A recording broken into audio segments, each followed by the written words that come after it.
Hi, I'm Kyle Hebert, and I came to the LA Anime Film Festival last year, and it was so amazing I had to be a part of it this year. Nice. I am Bill Rogers, and I think a car took me out here.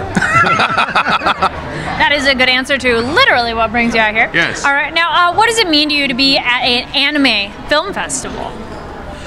Again, I was here last year just like Kyle, and it was great. I mean, it's just really cool to see that something, because I'm a little older, and I watched anime like when I was in high school, and it was that weird Japanese cartoons that was, you know, you were the weird kid if you watched that stuff. And it's become this big thing now. Like, everybody is like, anime is all over television. It is like just various networks run anime programming now, and that movies are actually getting theatrically screened. I mean, when I was a kid, I think Akira was like, that was like, it just would show up at a couple art house cinemas, but now we're getting like these wide screenings of all these big films. So yeah. It's awesome.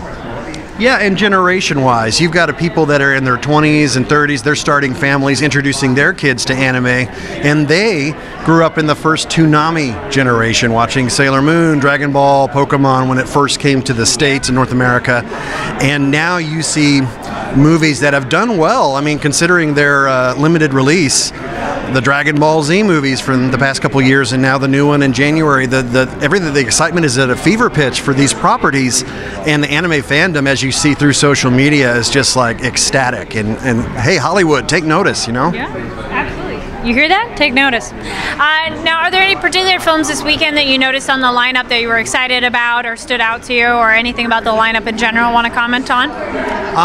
Well, I did notice that I was not familiar with any of the titles except one that I'm in.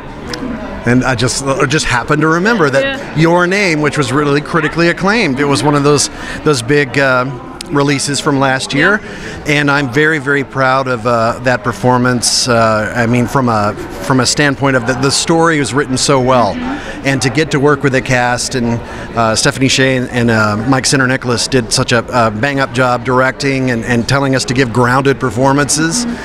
And yeah, I'm really, really proud of how that turned out.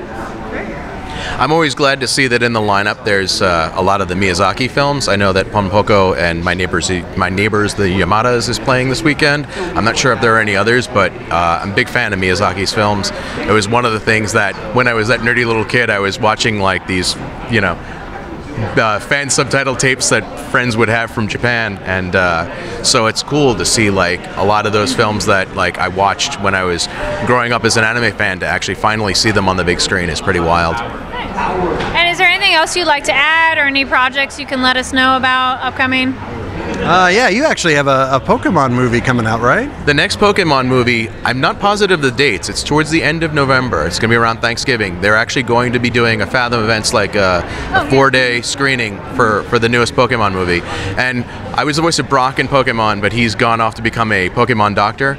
But I also voice creatures in the show. So in this movie, look out for the very excited Pseudo-Wudo. That's yours truly. I think I caught you in Pokemon Go recently. Yes. Yeah, but anyway, in January, the new Dragon Ball movie for Dragon Ball Super, Broly, is appearing, and I have no idea if my character Gohan shows up or not, but we'll find out come January 16th, I believe, to a theater near you. Cool. Well, thank you so much. Thank you. Thanks. Thank you for watching. I'm Kari Lane with AfterBuzz TV.